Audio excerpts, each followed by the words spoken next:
Hari Rabu tanggal 18 Februari kita ketemu lagi di Joshua yang dipersembahkan oleh JP Sekuritas. Dan malam hari ini kita akan membahas dengan topik price, discount everything, prepare for the save. Dan hari ini overview-nya kita akan membahas karena lagi ini marketnya lagi expect-nya sideways ya. Jadi kira-kira apa aja yang harus kita lakukan. Kemudian dengan chart discount everything ini gimana nih ekspektasinya, sentimennya, apakah kita perlu mendengarkan opini, apakah kita perlu mendengarkan news, ataukah kita harus membaca pergerakan dari chart seperti apa. Dan malam hari ini kita akan ngobrol bersama dengan Pak Halim dari YB Surabaya. Oke, selamat malam semuanya yang baru bergabung. Terima kasih banyak sudah bergabung malam hari ini di Joshua. Oke, langsung aja saya akan coba invite Pak Halim untuk bisa bergabung. Tapi sebelum itu saya mau cek dulu apakah suaranya aman, apakah suara saya bisa terdengar dengan jelas. Oke, Pak Halim, ready? Oke.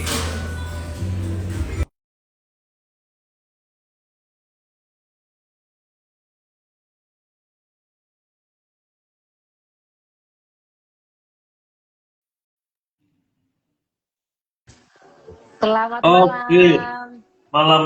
malam. Oke, Oke, Pak, fungsi dulu ya. Hah?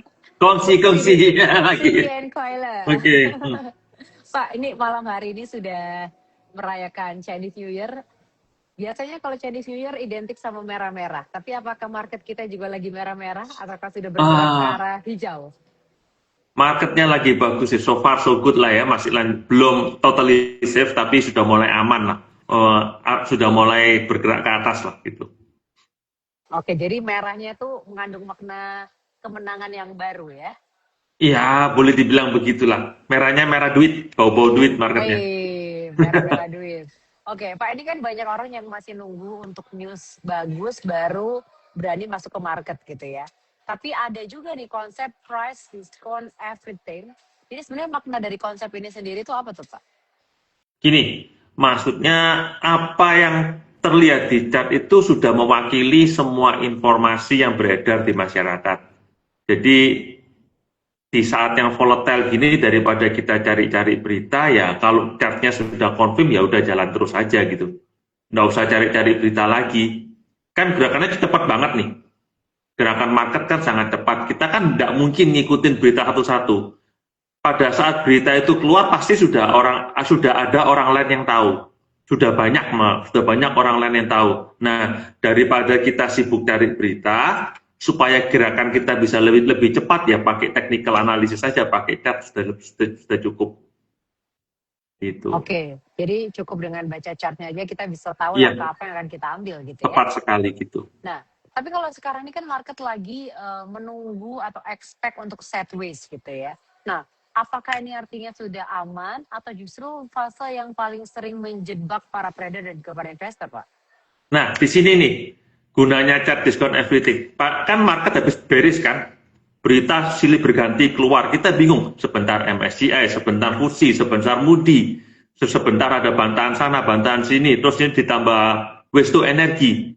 Ya, nah itu kan berita kecampur bahwa marketnya volatile nggak jelas. Memang secara garis besar sideways, tapi per sahamnya kan juga berubah gitu loh. Ada yang berubah. Contohnya hari ini nih, tahu-tahu Medco dan Elsa naik duluan kan? Hari ini Medco dan Elsa udah naik duluan, kita nggak tahu kenapa, daripada kita cari-cari tahu kenapa, kita bereaksi aja gitu loh. Berdasarkan technical analysis. Nah, sore ini baru keluar berita kalau Iran menutup Selat Hormuz, oilnya jadi naik. Nah, seandainya kita nunggu berita keluar kan, kita udah kalah cepat dengan yang tadi pagi dulu, yang tadi sore duluan. Nah, itu gunanya. Kalau chart udah confirm, ya udah jalan aja, sudah lebih dari cukup. Oke, tapi seringkali banyak orang juga yang untuk supaya lebih mantap gitu ya hatinya, banyak yang juga masih nungguin opini, masih juga ada yang nungguin news atau headline news, ada yang bahkan mungkin mendengar isu atau rumor yang ada gitu ya. Tapi sebenarnya seberapa bahaya berarti Pak? Kalau misalnya Nah, kita terlalu mendengarkan apa ya news atau rumor atau mungkin opini dari orang tanpa kita kalau terpastikan oleh chart yang sebenarnya sudah kelihatan gitu. itulah jadi telat semuanya. Gerakan kita jadi telat banget. Bayangin kalau kita tunggu berita, contohnya tadi itu Medco sama Elsa itu kan, sudah gerak semua, besok opennya udah pasti lebih tinggi dari harga sekarang kan. Udah telat banget kita kalau mau ikut. Udah kalah ceritanya kalau kita main olahraga itu udah kalah satu set duluan. Apanya mau dikejar, harganya udah kemana-mana duluan kan. Nah, ketika belum ada news, tapi kan sudah ada smart money yang masuk duluan kan. Ini mungkin tadi itu udah smart money masuk duluan ke saham-saham oil related ya. Saham-saham energi, saham-saham oil, smart money udah masuk duluan. Mereka mungkin udah dapat info duluan dari, ya mungkin ada insider di Iran atau di mana, mereka sudah dapat info duluan. Jadi mereka bisa masuk duluan. Nah, kalau kita tunggu news keluar, udah kalah duluan kita. Apalagi di saat-saat yang serba cepat seperti ini. Itu. Jadi kalau di chart sudah nampak, nggak usah tunggu gitu loh. Kalau chartnya confirm, udah nggak usah tunggu lagi. Oke, jadi bisa dibilang harga atau price itu bisa dianggap sebagai leading indicator ya Pak ya? Ya, boleh dibilang begitu. Jadi gerakan smart money, terus gerakan retail itu semua sudah terbaca di chart. Oke, berarti kalau gitu news, kemudian data ekonomi, bahkan earning itu dianggap seperti lagging gitu, atau seperti apa? Ya, lagging lah, boleh dibilang lagging untuk trading ya, itu udah telat banget. Ketika ada istilah gini, buy on rumor, sell on news. Nah, malah kejadian apa? Chartnya udah naik duluan, kita kan harusnya bisa ikut. Ketika newsnya keluar, malah kita seharusnya kontrarian. Chartnya udah kontrarian duluan, kan sering seperti itu. Berita bagus keluar, malah harganya turun. Atau berita jelek keluar, malah harganya rebound. Sebenarnya di chart kalau kita mau teliti, chartnya sudah kelihatan duluan. Gitu. Oke, tadi kan Pak Halim juga sempat bilang tuh kalau sebenarnya kayak tadi itu oil gitu ya, sudah ada smart money yang masuk gitu. Jadi apakah sebenarnya smart money itu selalu bergerak duluan di awal di chart gitu ya, sebelum orang-orang tuh sadar lewat news, Pak? Apakah selalu seperti itu polanya? Seringnya seperti itu. Mereka kan sudah tahu duluan nih, Selat Hormuz bakal ditutup gitu kan. Ya, contohnya hari ini nih, mungkin mereka udah dapat info-info dari ya ring 1 atau ring 0, gitu ya. Jadi udah tahu Selat Hormuz bakal ditutup kan. Mereka udah dapat tahu duluan kan. Mereka kan smart money kan duitnya gede. Jadi mereka info-info, jadi berita sebelum keluar di news mereka sudah dapat duluan. Jadi mereka sudah masuk duluan seperti itu. Contohnya hari ini nih, contoh ya mereka udah front runner gitulah. Mereka udah dapat info, udah dapat nano, mereka front runner. Nah, kita kan bisa ngikutin. Oh, ini ada smart money masuk dari technical analysis kelihatan. Ya udah kita tinggal follow. Nah, kalau kita tunggu news keluar, bayangin, seandainya besok pagi newsnya baru keluar gimana? Harga udah jauh banget nih.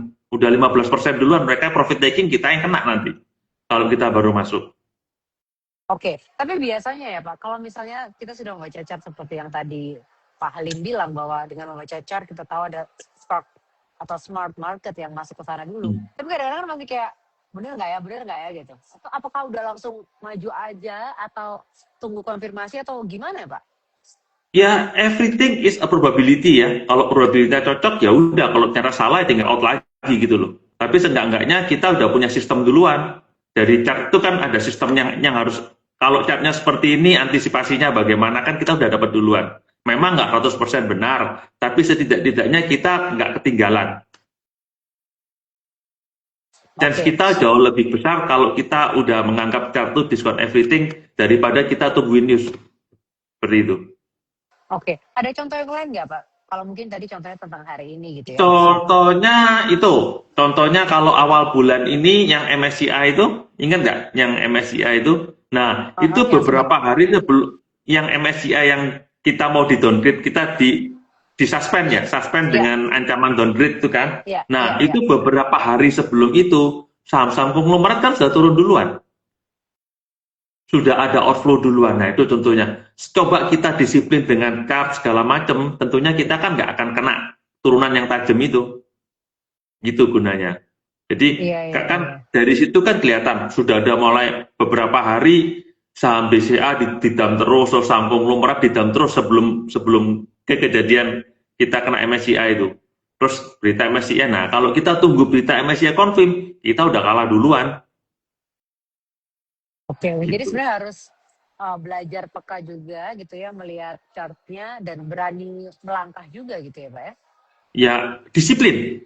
Oh Dari disiplin. chat itu kita kan sudah tahu kira-kira kita harus stop di mana, kita harus entry di mana. Kita harus kalau chatnya udah bilang sell ya jangan oh belum ada bad news di hold aja. Nah itu jangan tuh kan sering orang kayak gitu. Udah chatnya udah waktunya cut loss, udah waktunya out, takut tunggu news dulu, nggak berani cut loss. Atau chatnya sudah mulai naik, sudah ada tanda-tanda entry, aduh kok nggak ada news ya beritanya masih jelek, malah ditunda-tunda. Ketika beritanya keluar bagus, malah kita baru mulai masuk, udah telat duluan. Jadi kalau kita ada chat itu kan tujuannya membantu kita, leading indicator kan. Nah kalau udah ada leading indicator, kita nggak manfaatkan leadingnya dia buat apa gitu loh. Malah kita tunggu yang lead indicatornya newsnya itu kan jadi telat semua. Seperti itu. Oke, memang kuncinya tadi adalah disiplin ya. Oke, Pak, ini kan sekarang pastinya lagi sideways ya. Kalau caranya untuk membedakan ini fase akumulasi atau justru distribusi, itu caranya gimana nih Pak untuk membedakan? Ini, kalau untuk sekarang belum kelihatan ya. Biasanya saya lebih suka pakai itu moving average 20. Nah, kalau moving average 20-nya harga udah mulai stabil, nggak kemana-mana, moving average-nya mulai mendekat semua, 5-20-nya mulai mendekat, nah biasanya itu mulai fase-fase konsolidasinya mulai kuat gitu loh. Kita tinggal tunggu break-nya atas atau break-nya bawah. Kalau break-nya atas ya berarti itu fase akumulasi, kita mulai entry. Kalau break-nya bawah itu artinya distribusi, kita exit, gitu aja. Jadi sabar, disiplin menunggu konfirmasi dari chart-nya. Oke, karena memang di market yang sideways itu sering juga muncul false break ya Pak ya? Iya, banyak banget false break-nya, apalagi kalau volumenya kecil ya. Jadi kita juga harus disiplin dengan teknikalnya itu. Nah, tapi kalau false break seperti itu sebenarnya itu natural market movement atau mungkin ada unsur liquidity hunting ya Pak di situ? Ya, ada liquidity hunting, cuma kan nggak selalu gitu kan. Kalau salah ya udah out dulu, kita ulangi lagi gitu aja. Namanya juga probabilitas kan. Kalau probabilitasnya banyak naik kan nggak selalu naik, kadang ada turunnya juga gitu loh. Tapi kalau udah confirm ya udah, kalau kita disiplin lebih banyak bab bedolnya ya udah diulangin lagi gitu aja. Oke. Nah ini untuk teman-teman semuanya yang mungkin masih bingung gini ya terkait dengan price, discount, everything. Ada shift-nya juga, boleh langsung aja tanya ke Pak Halim, ada pertanyaan apa? Memang untuk kita yang awal kadang-kadang bingung. Loh, masa sih dari chart kita bisa tahu gitu ya? Masa sih ada front runner, kan nggak boleh front runner, tapi nyatanya seperti itu gitu loh. Kita hidup di dunia di mana di dunia saham itu chart discount everything, semua yang front runner itu kelihatan gitu. Front runner kalau kita cuma tungguin news, apalagi untuk trader jangka pendek ya yang cuma 1-2 minggu out, ada yang harian gitu. Kalau nggak pakai chart mau pakai apa lagi? Tungguin news kita udah telat semua. Oke. Nah, nih Pak, kalau misalnya nih ada kondisi seperti ini, sentimennya lagi bearish, tapi structure chart-nya itu mulai bullish. Nah, ini gimana nih? Yang mana yang lebih valid untuk dipegang? Biasanya structure chart-nya itu contohnya yang paling sering itu MACD ya. Emang kondisi sahamnya lagi turun, tapi indikator lainnya udah mulai berlawanan arah kayak volume, MACD kayak gitu. Nah, biasanya kalau sudah mulai kayak gitu, bukan kita jangan bottom fishing ya. Kalau kita bottom fishing biasanya kena tunggu konfirmasi reversal. Tunggu ada ledakan volume atau tunggu ada candle-candle yang menarik, candlestick ya biasanya ya. Candlestick yang mulai reversal atau tunggu dia lewat MA5. Jadi intinya kita tunggu ada tanda-tanda bottom reversal. Karena ada secara technical analysis bottom reversal itu apa aja gitu, kita tunggu tanda-tanda itu. Jangan buru-buru masuk gitu. Oke, tunggu tanda-tandanya dulu ya. Oke, Pak, ini salah satu pertanyaan juga dari Ibu penulis ya. Dia nanyain, malam Pak Halim, ini kondisi market menjelang libur lebaran gimana nih Pak Halim? Karena kan libur lebarannya masih lama ya. Masih bulan tengah bulan ya. tapi kayaknya sudah mulai persiapan shift pergantian. Saya hitung tadi kalau minggu ini selesai ya, 3 minggu plus 2 hari minggu ini sama 2 hari ya, 3 minggu, hampir 4 minggu lah, antara 3 dan 4 minggu lagi lah. kondisi market gimana? Biasanya 80% marketnya sepi. Market Indonesia waktu bulan puasa cenderung sepi, dan biasanya setelah lebaran turun. 70% turun setelah lebaran. Nah, tapi kan nggak selalu, ada probabilitas lain kan. Kita ikutin aja. Nah, kalau sekarang, trennya kita kan lagi bottom reversal ya. Setelah crash yang MSCI itu kita lagi rebound. Habis rebound biasanya mulai konsolidasi sideways di dekat-dekat EMA 20. Nah, perhatikan ini. Bisa nggak kita konsolidasi antara EMA 20 dan EMA 60? Jadi antara 83 sampai 85 lah. Kita mungkin akan bergerak IHSG ya. Mungkin akan bergerak di antara 8.300 sampai 8.500 untuk beberapa saat. Dia akan confirm bullish lagi kalau bisa close di atas 8550. Tapi itu butuh waktu konsolidasinya. Sambil nunggu, walaupun IHSG sideways, tapi kan nggak semua saham sideways. Pasti ada beberapa saham yang bullish kan. Nah, perhatikan itu. Saham-saham yang bisa bergerak di atas moving average 20-50, biasanya selama bulan puasa ini akan enak. Biasanya untuk beberapa minggu ke depan mungkin akan enak. Oke. Pak, tapi kalau tadi statementnya Pak Halim bilang kalau biasanya waktu puasa tuh sepi dan malah setelah lebaran tuh cenderung turun. Itu polanya kurang lebih seperti itu dari tahun ke tahun. Kenapa tuh Pak? Pertama gini, lebaran kan liburnya panjang. Liburnya hampir 1-2 minggu, 1,5-2 minggu lah. Kalau mereka tidak melihat suatu katalis positif setelah lebaran, mereka harus yakin dulu dong, setelah lebaran ada katalis positif nggak? Soalnya kan time frame-nya cukup panjang gitu. 2 minggu itu cukup panjang loh. 1 minggu lah, taruhlah 1 minggu libur itu cukup panjang. Kalau mereka nggak yakin setelah buka itu akan naik, mereka trader-trader yang cuma view-nya pendek-pendek pasti exit. Mereka nggak mau ambil resiko dong, kecuali ada sesuatu yang meyakinkan banget. Nah, karena mereka scale back kayak gitu, otomatis marketnya kan tertekan. Jumlah uang beredar di pasar modalnya berkurang, marketnya cenderung turun, sepi dan turun. Gitu. Oke. Nah, kalau udah seperti ini nih Pak ya, kan kita sudah bisa kelihatan juga pergeseran atau shift-nya gitu ya. Apa aja yang perlu kita persiapkan untuk shift-shift yang sudah harus diantisipasi seperti mungkin lebaran yang mungkin akan turun gitu ya? Selama lebaran mungkin kita ikuti teknikal aja ya, masih oke kan ya. Masih selama lebaran mungkin volumenya kurang, jadi kalau saham-saham yang 1-2 minggu ini tidak bisa naik, 1-2 minggu ini maksudnya tidak bisa reverse dari kondisi bearish ke bullishnya, ya sebaiknya di scale back dulu. Apalagi kalau dalam kondisi normal aja dia tidak bisa reverse dari bearish ke bullish, apalagi nanti ditambah libur 2 minggu. Jadi hati-hati saham yang masih posisinya bearish. Kalau 2 minggu ini dia nggak bisa reverse ke bullish, time to go lah, time to exit lah. Apalagi kita juga nggak ada niat invest di saham itu ya.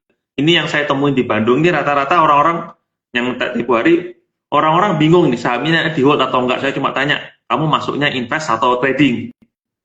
Kalau nggak tahu fundamentalnya ya udah, kalau udah bearish exit gitu aja. Nah, tapi untuk saham-saham yang rally, nah ini kita harus lihat fundamentalnya. Kira-kira layak nggak di hold sampai setelah lebaran gitu loh. Tapi ya itu nanti kelihatan kok, 2 minggu ini kalau rally-nya masih kuat nggak, kalau rally-nya udah deket-deket, nanti kalau sudah deket-deket mau libur lebaran, nah kita baru cek, ini kira-kira setelah lebaran masih oke nggak? Kalau nggak kita situ. Karena biasanya tuh Pak, kalau ada shift terjadi seperti ini gitu ya, terutama kayak tadi kan sebenarnya dari Chinese New Year ini marketnya sudah mulai positif, sudah mulai bagus gitu ya. Terus nanti kan ntar lagi juga tadi seperti yang kita Halim itu sekitar 3-4 minggu lagi akan lebaran, akan puasa juga, akan berubah lagi gitu ya. Nah, tapi sektor mana nih Pak yang historically atau secara sejarah dari tahun ke tahun itu bergerak duluan? Dan apa tanda awalnya pastinya di chart? Biasanya yang bergerak duluan itu banking. Cuman kali ini leadernya banking, BCA kok kayaknya cukup tertekan ya. Karena ya ekspektasi ekonominya mungkin nggak terlalu kenceng. Nah, kali ini leadernya itu sektor komoditas. Karena pelemahan USD. Biasanya banking, cuma kali ini yang leader itu komoditas. Karena pelemahannya US dollar. Plus rotasi dari sektor AI. Sektor AI kan cukup tertekan nih. sektor AI di Amerika tertekan, ditambah USD-nya melemah. Nah, ini orang-orang pada exit dari USD, masuk ke biasanya yang awal-awal tuh masuk ke komoditas. Seperti metal, emas, energi itu gerak duluan biasanya. Nah, ini kelihatan juga kan, kalau kita perhatikan chart sektoral di IHSG, per saham di IHSG, yang bullish itu kayak Adaro, energi, saham batu bara juga rata-rata bullish, terus emas juga masih bullish kan, saham-saham yang gold related kayak Antam, BRMS, terus AADI, emas itu juga masih naik, masih oke. Nah, itu bisa kita perhatikan sektoral ini untuk Lebaran kali ini. Oke, berarti ini tanda awal rotasinya di chart sudah kelihatan ya Pak ya? Sudah kelihatan dari awal tahun, sudah kelihatan sih dari awal.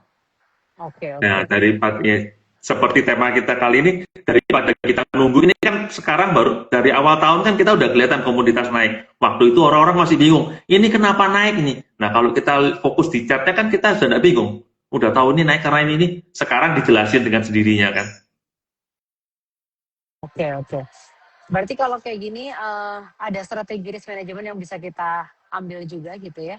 Seperti apa Pak yang paling relevan dengan market yang mungkin kurang sedikit trending seperti sekarang ini? Strategi risk manajemennya. Iya, memang market kurang friendly ya. Kita sering dihadapkan posisi di mana kita harus masuk, tapi secara news kita tidak meyakinkan ya. Tapi secara teknikal kayaknya menarik gitu. Nah, untuk yang baru-baru mungkin bingung ya. Yang baru-baru mungkin yang kurang dari 3 tahun itu pasti tidak pede ini. Ini nggak ada berita apa-apa kok malah naik-naik sendiri. Ya kan bingung kan, nggak ada berita, nggak ada support fundamental, LK biasa-biasa aja, tapi kok naik sendiri. Pasti bingung. Saya juga ngalamin dulu. Nah, caranya gimana? Masuk nggak apa-apa, tapi kita harus disiplin. Kalau memang secara teknikalnya udah oke, masuk aja. Tapi jangan lupa, ketika posisinya salah, ketika teknikalnya udah nggak cocok, kita exit. Secara teknikal udah kita pasang stop loss kan. Secara teknikal, kalau teknikalnya kayak gini, stopnya di sini, kita ikutin aja gitu. Siapa tahu cuma orang fake move aja gitu. Nah, tapi kalau dapat trennya dapat seperti ini, hasilnya cukup menjanjikan gitu. Oke. Pak, ini ada pertanyaan juga dari Aan Cipoes.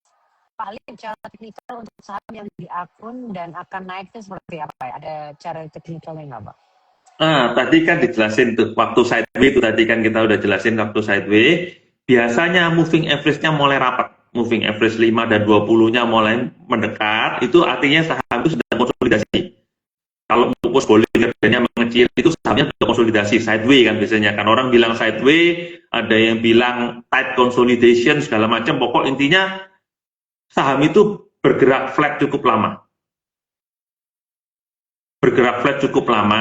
Nah, nanti ketika dia break atas, setelah break atas, itu biasanya akumulasinya sudah terjadi kan. Kita ikutin aja, berarti yang akumulasi sudah selesai. Gitu. Oke. Itu dia menjawab pertanyaan dari Pak Ana. Kemudian ini Bu Angelis juga bilang nih Pak, emas sudah 2 kali tes harga 8.000. Gimana kalau menurut Pak Halim? Mas, kalau ada posisi di emas Merdeka Gold Resource ya, kalau ada posisi di hold aja dulu, kan masih di atas MA20, di atas MA5, naiknya lagi bagus-bagusnya, udah ikutin aja, apalagi emasnya juga ikutan naik ya. Tapi kalau mau entry, tunggu dia deket-deket moving average 20 lah, antara 7.200-an lah. Mungkin nanti ketemu kita bisa entry di 7.200-an. Tapi kalau sekarang punya posisi, di hold aja. Ya, gitu.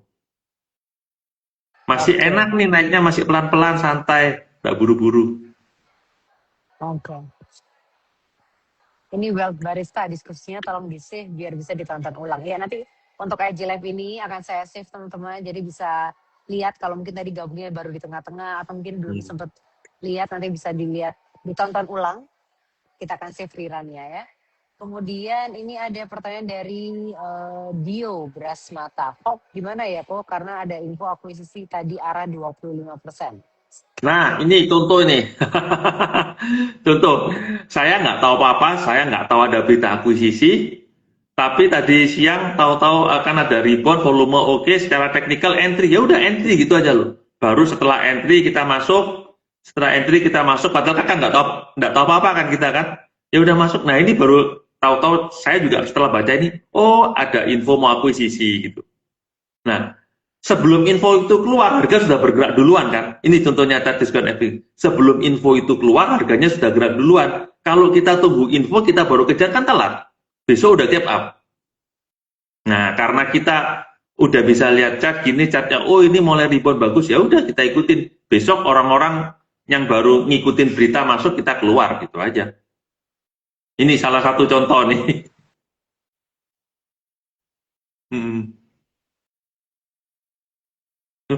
Tes. Oke suaranya ya? Oke. Pak Alim bisa dengar suara saya? Iya, bisa. Oke. Ya, ini salah satu contoh yang bisa dilihat juga bahwa membaca chart yang sudah bergerak dulu akhirnya baru keluar gitu. Jadi nggak terlambat gitu ya. Oke. Pak, ini ada satu lagi pertanyaan gitu ya. Satu pertanyaan terakhir dari saya. Kalau misalnya harus memegang satu mindset yang paling penting, better fokus ke news. Oke, Pak. Ya. News atau berita? News itu telat. Menurut saya news itu telat. Apapun news itu pasti telat. Kecuali marketnya tutup untuk liburan lama, nah itu kita baru baca news ya. Tapi ya contohnya yang Idul Fitri ini ya. Idul Fitri kan liburan 1 minggu lebih. Nah itu kita baru perhatikan news. Tapi kalau marketnya buka tiap hari udah news itu udah telat banget udah. Oke, gitu. Jadi harus benar-benar pay attention ke price-nya aja ya.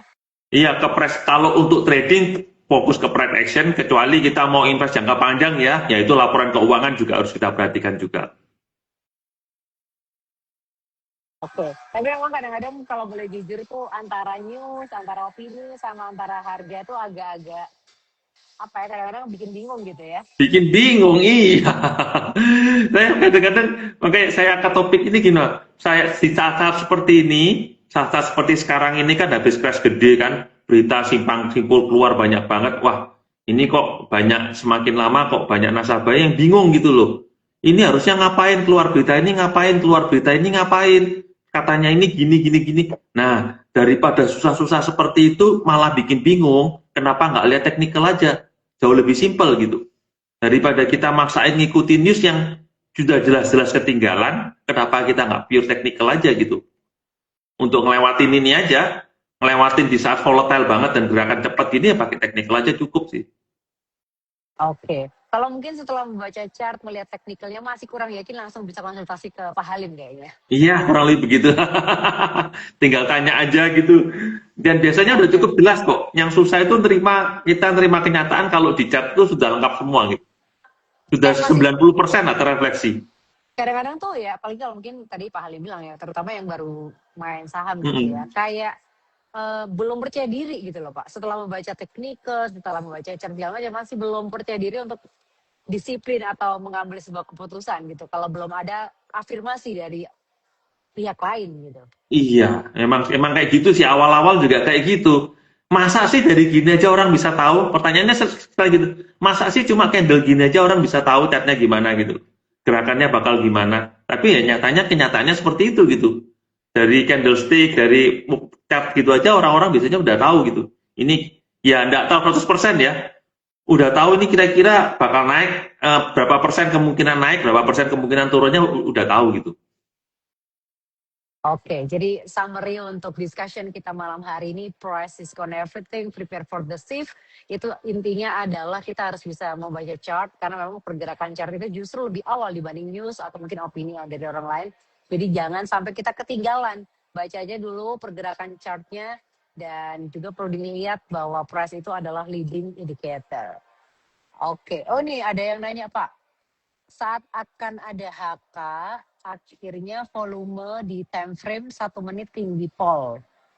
Terus ada pullback di menit-menit selanjutnya, tapi tidak terlalu tinggi volumenya dibanding HK-an tadi. Tapi banyak gimana tuh?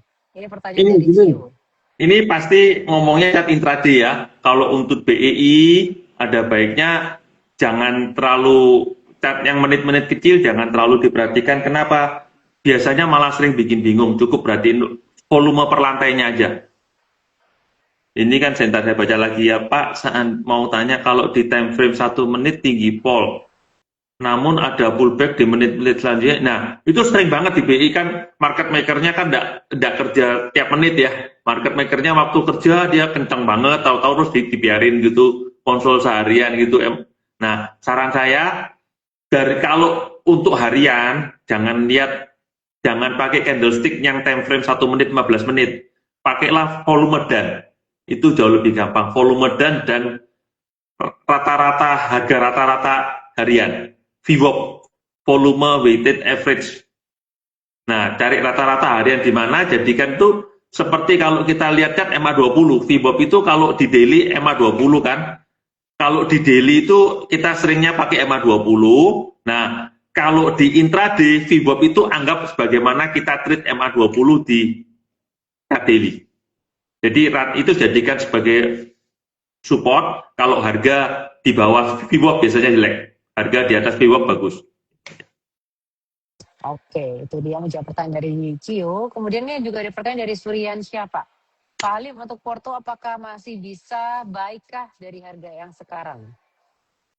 Untuk Petro apakah masih bisa naik dari harga sekarang? Ya, Simpelnya PTNU, bisa. Petro ini kayaknya pintar ya, saya buka tab dulu ya. Petro apakah masih bisa naik? Hari ini break. Nah, saya sih kalau lihat tadi kan mau break MA20 gagal. Emang sudah selalu gitulah. Setelah MA20 kena target MA20 dia konsol dulu. Perhatikan level 7.000. Selama dia di atas 7.000 konsol, selama nggak closing di bawah 7.000 kayaknya masih bisa naik. Tapi mungkin sudah nggak sekencang 1 minggu ini ya. Short term trader biasanya exit dulu lah. Kalau udah kondisi kayak gini yang ngikutin, saya sendiri juga exit oleh tadi. Alasannya kenapa? Yang short term trader udah selesai. Short term trade tema yang rebound awalnya udah selesai. Nah ini kita lihat konsolidasi biasanya setelah ini konsolidasi kan. Habis konsolidasi kalau dia break atas dia bisa lanjut lagi mungkin ke sekitar 9.000 sampai 10.000. Itu. Jadi kalau memang modalnya di bawah ya exit dulu. Modal di bawah mungkin bisa exit dulu, cari bisa muter-muter saham lain, tunggu dia lewat 8 high-nya hari ini ya. High-nya 8 ini 8.100 mungkin. Jadi kalau dia bisa lewat 8.100 baru entry lagi, kalau enggak ya tunggu dulu. Itu. Tapi kalau posisinya nyangkut agak susah sih, perhatikan support 7.000 selama di atas 7.000 di hold dulu aja. Oke. Pak, ini juga ada yang tanya dari Metal Go, apakah semua saham bisa kembali ke harga yang sebelum crash? Apakah semua saham? Yang pasti tidak semua saham akan balik. Malah sebagian besar biasanya kalau bearish kebanyakan tidak balik. Kalau posisi seperti gini, sorry to say, yang balik paling cuma 20-30%, sisanya nggak ada yang balik. Mungkin jadi apalagi saham sektor konglo ya kayaknya kok lebih banyak yang nggak balik daripada yang balik, biasanya seperti itu. Karena naiknya juga kan by rumor ya, by rumor masuk MSCI gini ceritanya banyak gitu. Sorry to say biasanya lebih banyak yang nggak balik. Kecuali ada cerita fundamental di baliknya. Kalau nggak ada, berat. Oke, nggak semuanya bisa kembali ya. Tapi yang jelas tetap harus semangat dengan semua situasi yang ada. Pak Halim mungkin ada pesan satu kali lagi untuk teman-teman yang nonton malam hari ini. Nonton hari ini, gini. Biar ada semangatnya gitu Pak. Semangatnya. Ini tadi juga mikir gini. Kenapa saya bisa yakin kalau cut loss kayak gitu? Intinya pelajari TA dengan baik. Kalau technical kita udah santai, maksudnya kita udah yakin dengan technical kita pengertian technical yang kita pakai. Jadi sistem yang kita pakai kan based on technical. Nah, kalau technical yang kita pakai sudah bisa konsisten profit, tentunya nanti kalau sudah konsisten profit, kita nggak akan takut cut loss biasanya. Nah, di situ kita baru menemukan, oh ternyata technical itu bagus biasanya dari situ. Oke, jadi intinya harus belajar technical dulu ya. Iya, kalau untuk trading ya mau nggak mau technical ya. Kalau trading tanpa technical kayaknya lebih banyak ending gagalnya, apalagi cuma main rumor ya. Lebih banyak gagalnya daripada untungnya sih. Oke. Gitu. Pak, ini ada pertanyaan satu lagi dari Cio Pak. Izin tanya lagi, katanya kalau trade tujuan swing, harga baru jebol MA60 lalu harga menuju MA20, apakah itu good place to entry? Bisa ngomong sahamnya apa ya? Bingung nih saya. Kalau untuk trade harga swing baru jebol MA20, Tapi nggak baru disebutin jebol. nama emitennya ya. Iya, baru jebol MA60 lalu harga menuju. Ini berarti asumsi saya ini harga MA60-nya di bawah 20. Kalau harga di bawah MA60 kok sebaiknya jangan buat swing ya, karena MA60 itu kan trader, itu kan isinya rata-rata untuk orang kuartalan ya. MA60 hari itu kan kuartalan. Nah, kalau harga di bawah kuartalan berarti overall kan bearish. Sebaiknya dihindari buat swing sama seperti itu. Untuk hit and run aja. Oke, ini Gitu. disebutkan RMKE, Pak. Iya, oh RMKE iya. Ini RMKE kalau buat trading jangka pendek aja sih. Oh, break MA20 itu MA200 ya, trading jangka pendek lah. RMKE trading bukan jangka pendek, itu bukan berarti harganya pendek-pendek ya, tapi time frame-nya pendek-pendek. Mungkin 1-2 hari out, 1-2 hari out. Overall sih bakal berat sih RMKE ini. RMKE ini ada besok kan ada resisten kan, resisten MA20. Kemungkinan kalau dilihat targetnya mungkin bisa pakai Fibonacci. Mungkinan feeling saya sih ya, bukan saham yang tepat buat masuk, tapi kalau di hold bisa, mungkin antara ini volumenya kan juga kecil, mungkin antara 6650 sampai 7000 exitnya, bisa sampai segitu. Tapi untuk new high kok kayaknya berat sih, dari struktur candle-nya berat untuk new high. Oke, itu dia menjawab pertanyaan dari Cio. Terima kasih banyak untuk Pak Halim yang sudah menjawab pertanyaan dari teman-teman. Terima kasih juga untuk teman-teman YB yang sudah bergabung malam hari ini di Juice You Up. Semoga dengan diskusi kita, pembicaraan kita malam hari ini menambah knowledge yang baru, menambah semangat yang baru juga. Terima kasih banyak Pak Halim sekali lagi untuk waktunya. Oke, sampai next time. See you next time ya Pak ya. Oke, Ya. good luck. Selamat malam semuanya. Malam. Bye.